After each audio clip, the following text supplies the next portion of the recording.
Welcome back to the Florida Band Podcast. You know why you're here.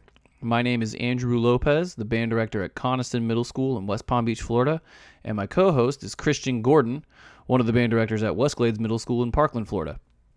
A little quick disclaimer about this episode. It was actually our first recorded episode ever and was recorded on site at the FBA summer conference this past summer. So we do apologize if the audio is a little buggy, but we hope you guys enjoy, and we hope to hear any feedback from you that you have to offer. So thanks, guys. We'll speak to you soon and hope to hear from you soon. Thanks.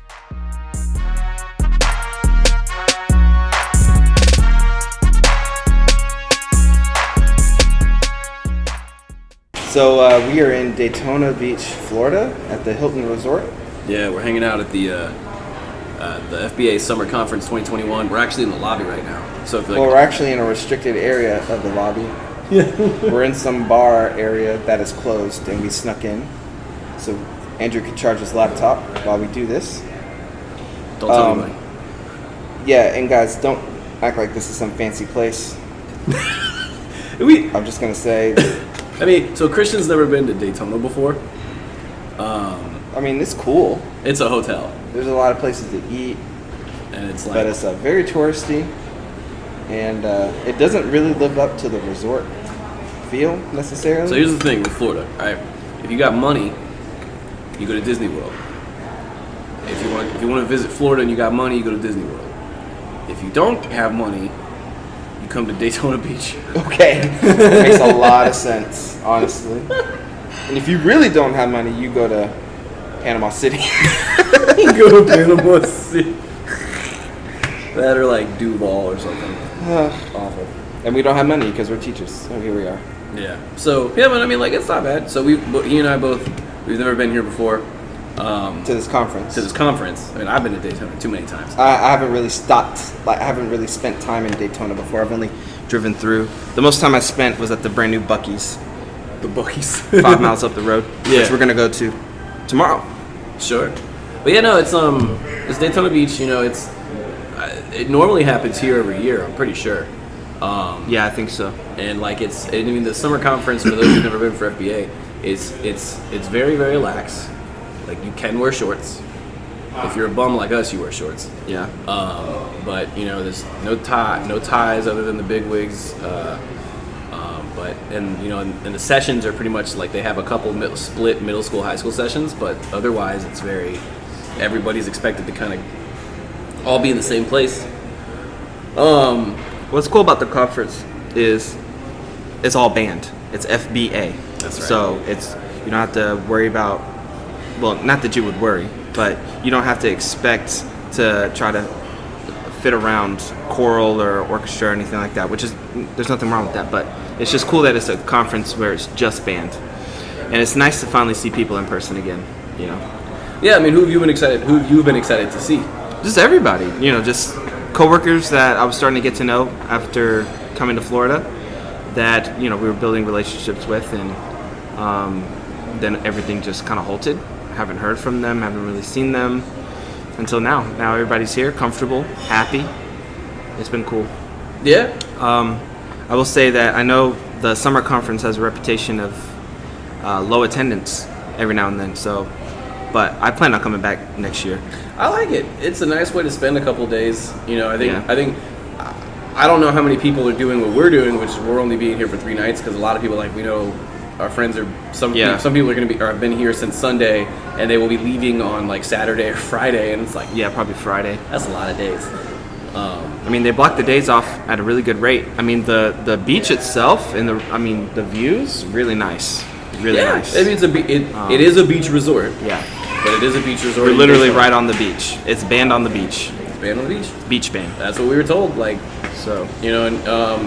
It's just been really nice I agree with Christian, it's been really nice to just kind of see everybody.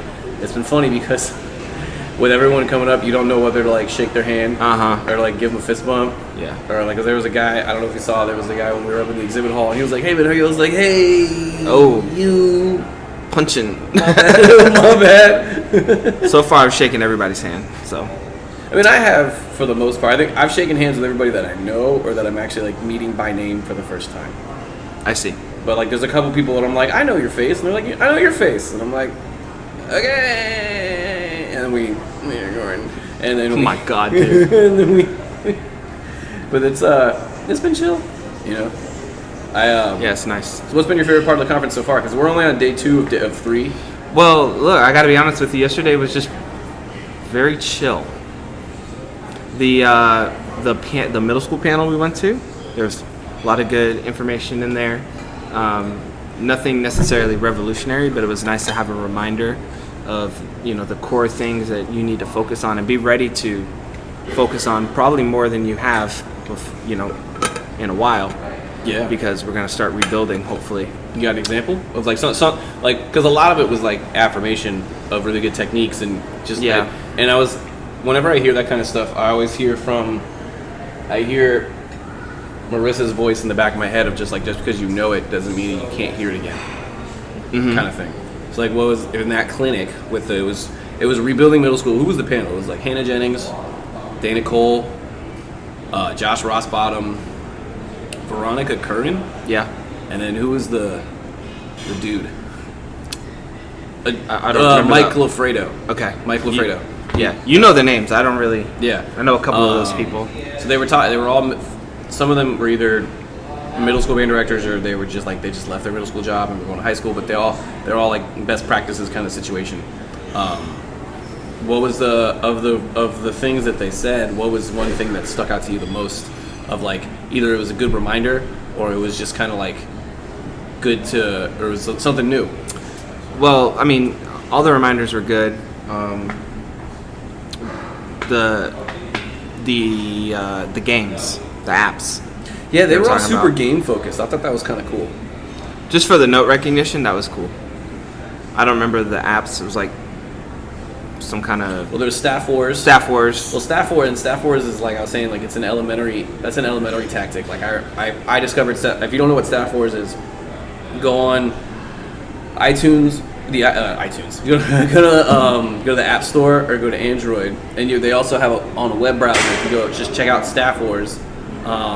It's basically like Star Wars, where it's like a sci-fi space game. Where as ships and stuff pass by on the screen, kids will do note identification, and the better you go, the faster it goes, and the more like, there's objects in the way, and you have to like it's basically it's like a sci-fi space game, but specifically for note recognition.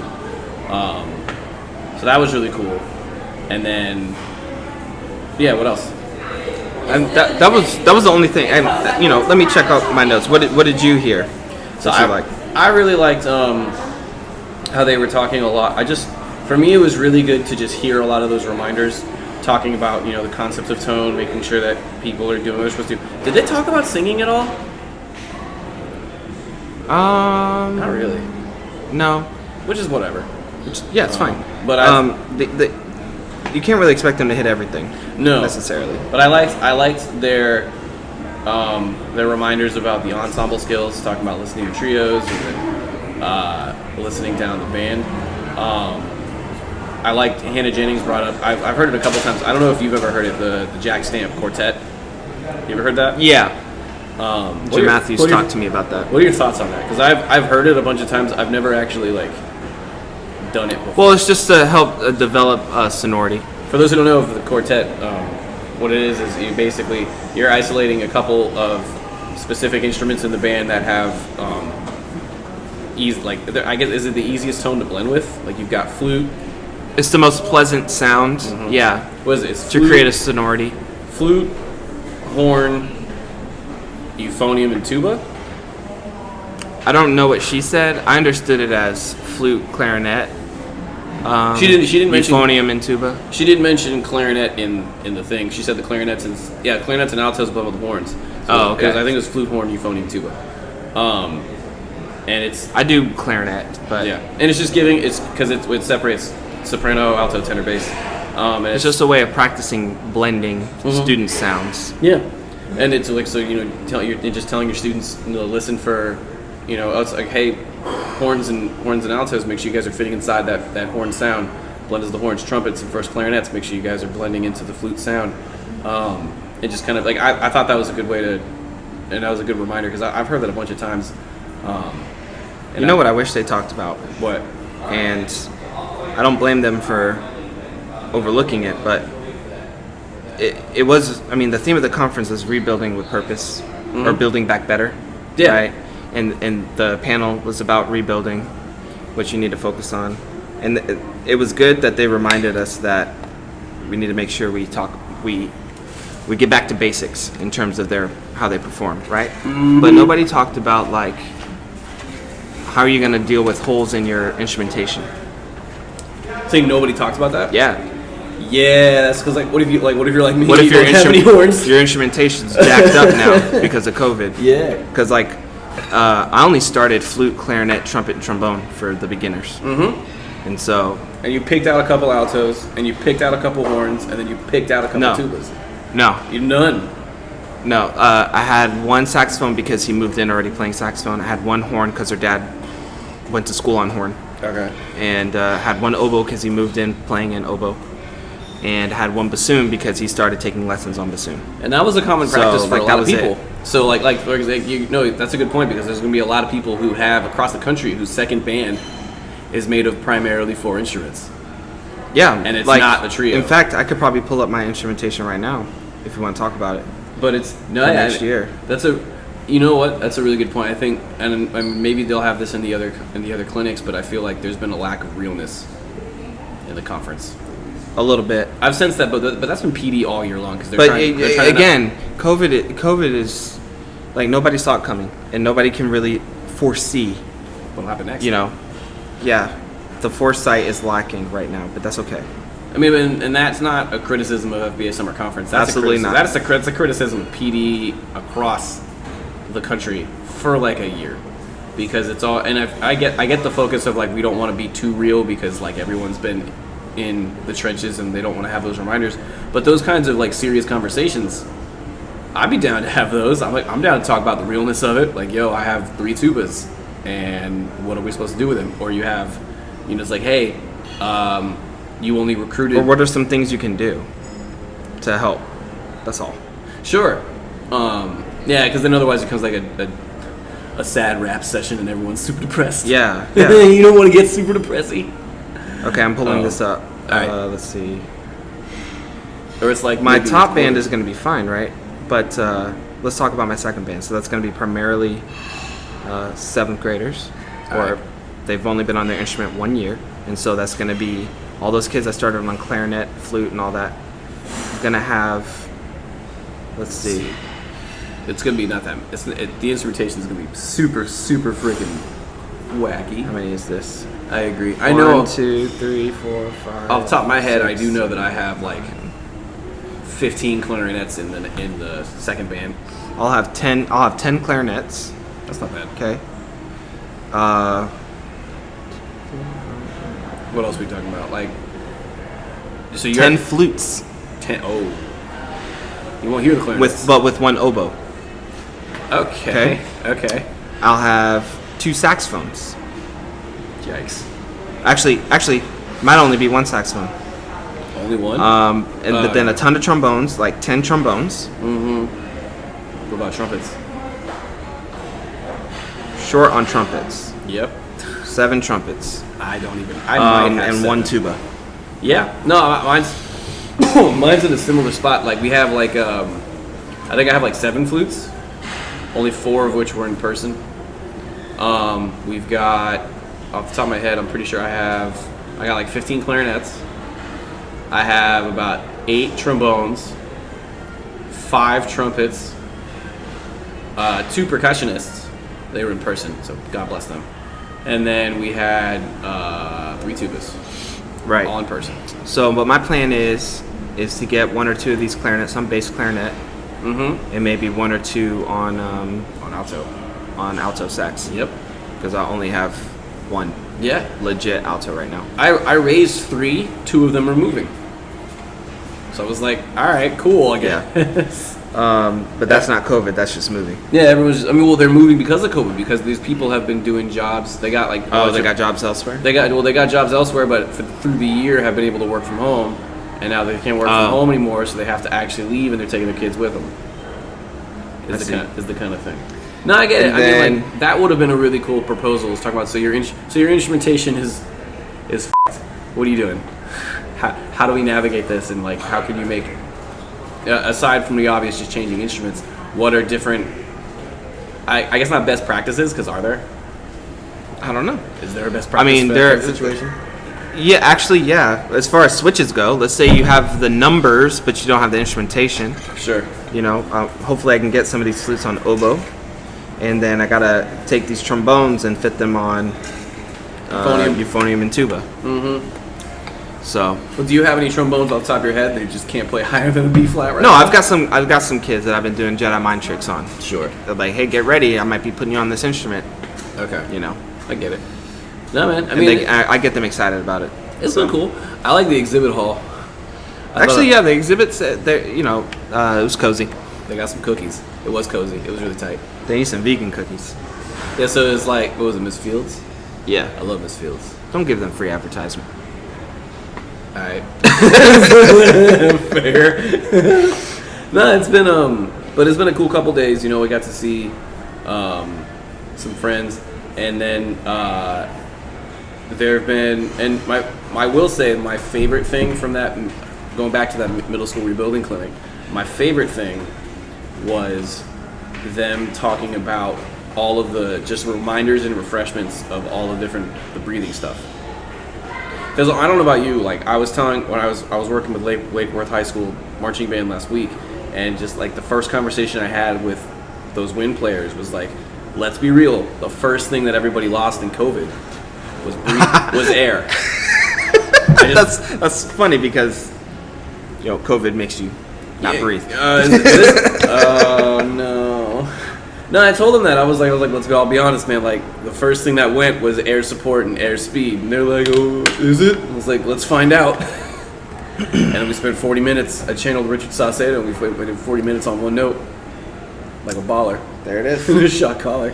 And we did like 40 minutes of breathing. But yeah, no, like that was... 40 minutes is overkill. Don't listen to him. Yeah. But like... Of breathing, that is. I mean, I don't know if it was 40 minutes. It was a while.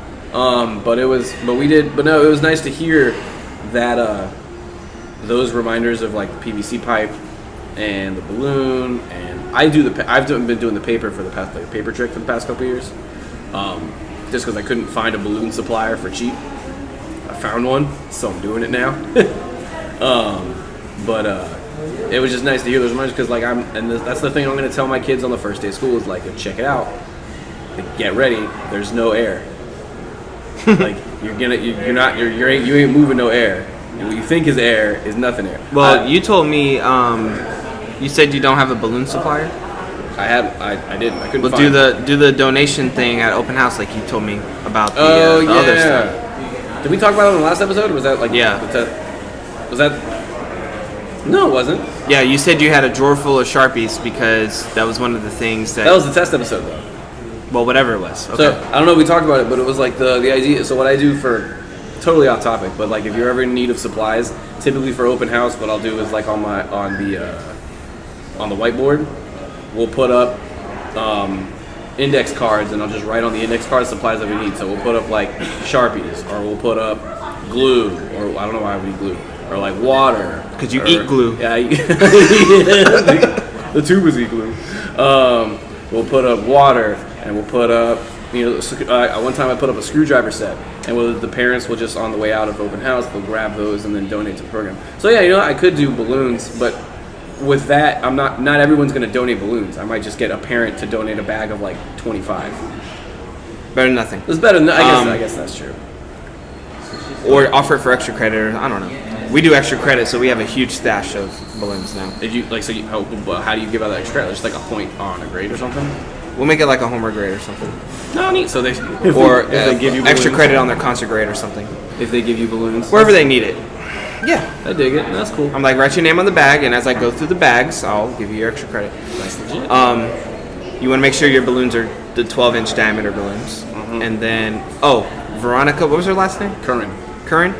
She was cool because I actually got a lot from her.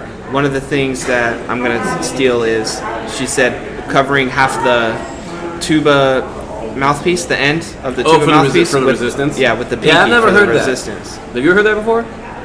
I think I have, but I've never heard that. not in that way. That's cool. So I'm gonna do that. I'm gonna try that when I get back. Yeah, I want to test it myself. Like I've never done that. So what about the?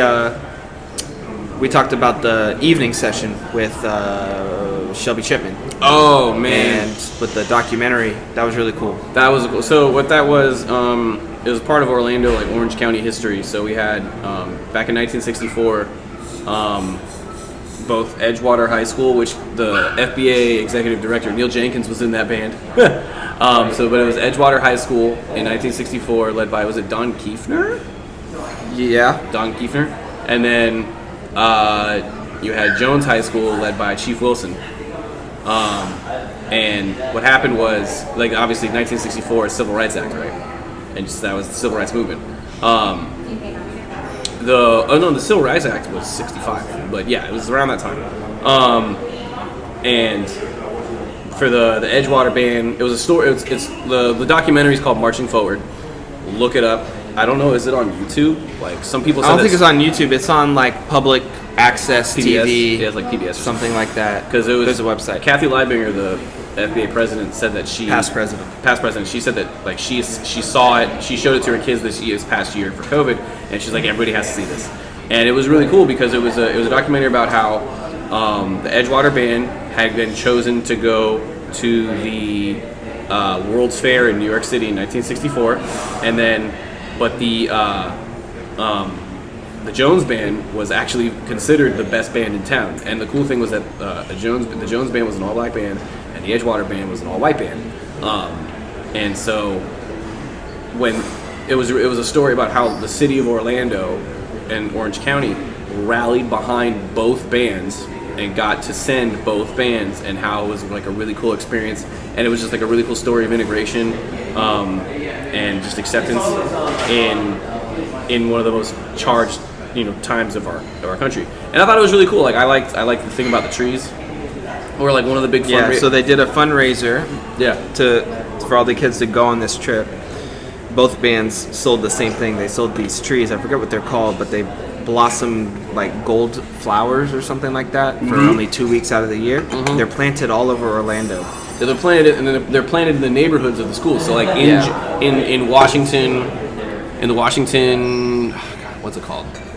I don't know, dude. Washington Shores, in that area of in the area of Edgewood and wherever the other school was. And there is in the Edgewater neighborhood, which is College Park, and then in the Jones area, which I think is Washington Shores. I could be completely wrong, and I'm sorry if I am. Both of those communities around that time of year when all the trees bloom, it's like yellow everywhere. And I think it's like growing up in Orlando, I noticed that, but it never like clicked.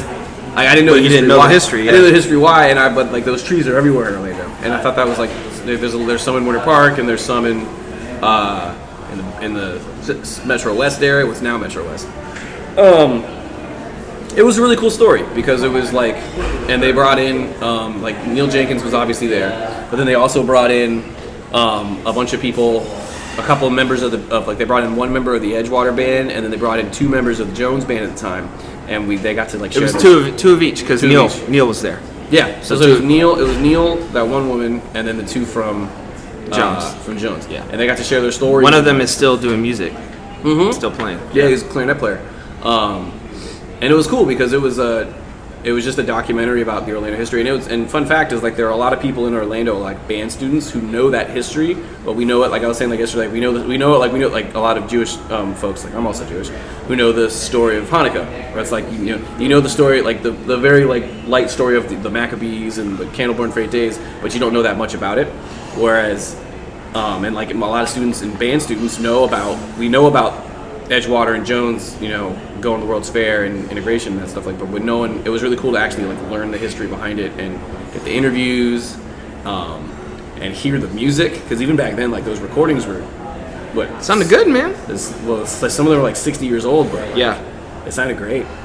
It was really cool, and just having Dr. Shelby Chipman, who's the president. He's the president-elect. Is it president now or president-elect? Of FMEA. FMEA, I don't know, one of those. Yeah, but he was, and it was just cool to watch him speak on